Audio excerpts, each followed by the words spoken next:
Come learn how to embroider a sweater with me. Welcome to my channel. If you're new here, I do sewing and embroidery tips, tricks, and tutorials. So today we are embroidering a crew neck sweater from Hobby Lobby. These make perfect gifts.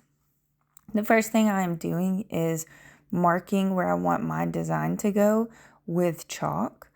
This allows me to make sure my design is not only straight, but where I intend it to be. I like to do the top of my design about 2 to 3 inches away from the top of the sweater. Today I'm using cutaway stabilizer. You'll want to use cutaway stabilizer on anything that you wear. It stays on to your fabric, which allows your design not to stretch or just distort in any way. So we're going to put the bottom of our hoop inside our sweater, make sure that it's straightened up, and put our cutaway stabilizer on top of that. Using the chalk line that I drew, I'm going to use the notches on my hoop to make sure that I have my design straight and where I want it. Keep in mind that even if you embroidered 4 years like I have, that it is kind of hard to get it on there straight and where you want. So do not get frustrated. Hooping is a learning curve. It is the hardest, most time consuming part, but if you get it done right, you will be good to go. I like to draw a T with my chalk on my sweater where I want my design. This will allow me to make sure that I have it rotated correctly in the machine when I have the design pulled up. I have my design on a USB, so I pull that up on my machine. Any machine that you have most likely will take a USB or have designs built in already. I'm using an auto-based stitch to go around my design. This is a running stitch that goes on each side of your design. It is meant to hold down water-soluble stabilizer. Because I am embroidering a sweater, which is kind of like open knit, stretchy fabric, I want to use water-dissolvable stabilizer on top of that to keep my stitches from sinking into the fabric. What this running stitch will do will allow my water-dissolvable stabilizer to stay in place and not get bunched up underneath the foot, which happens quite often with that. Not all machines have that basting stitch, but if you do have it, I suggest that you use it. Now we're going to put our sweater onto the machine. We're going to make sure that nothing is underneath our sweater so we're not sewing it together. Sometimes this takes a while to kind of get everything sorted and smoothed out.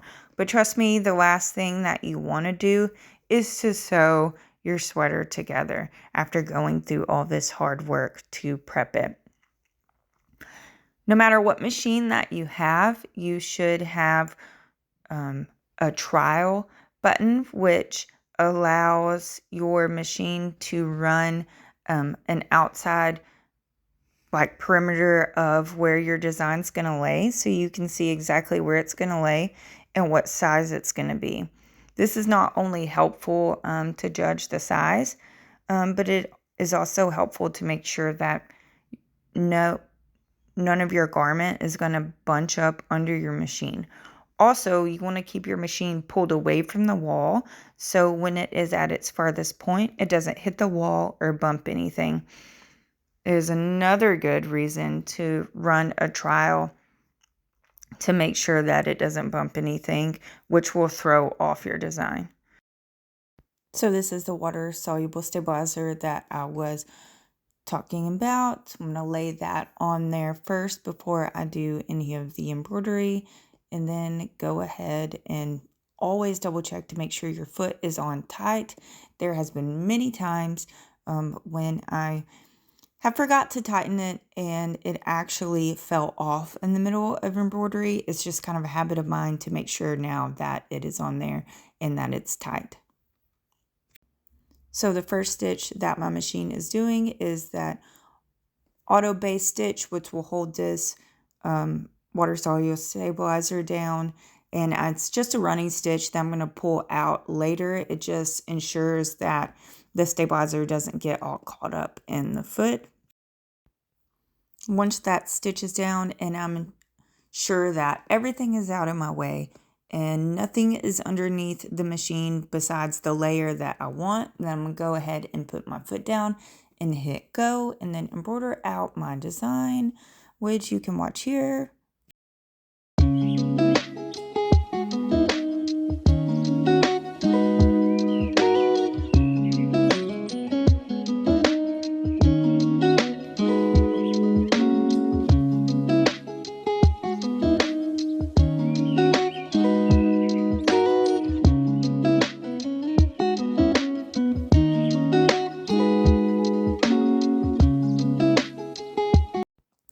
Once that's done, lay it on a flat surface, and you can grab either trimming scissors or a seam ripper to rip out that run stitch.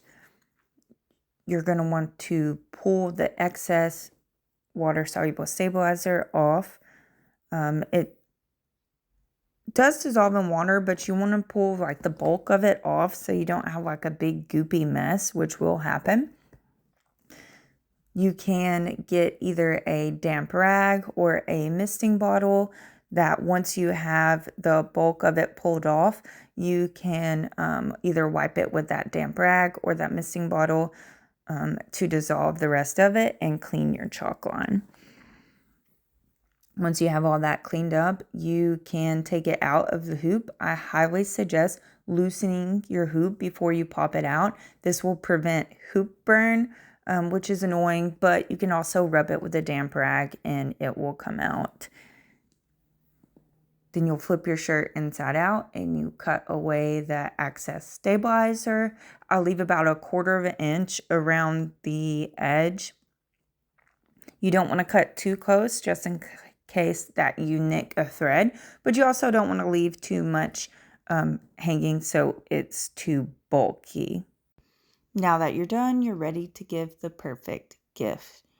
Make sure to subscribe to my channel for more sewing and embroidery tips, tricks, and tutorials. And as always, happy stitching.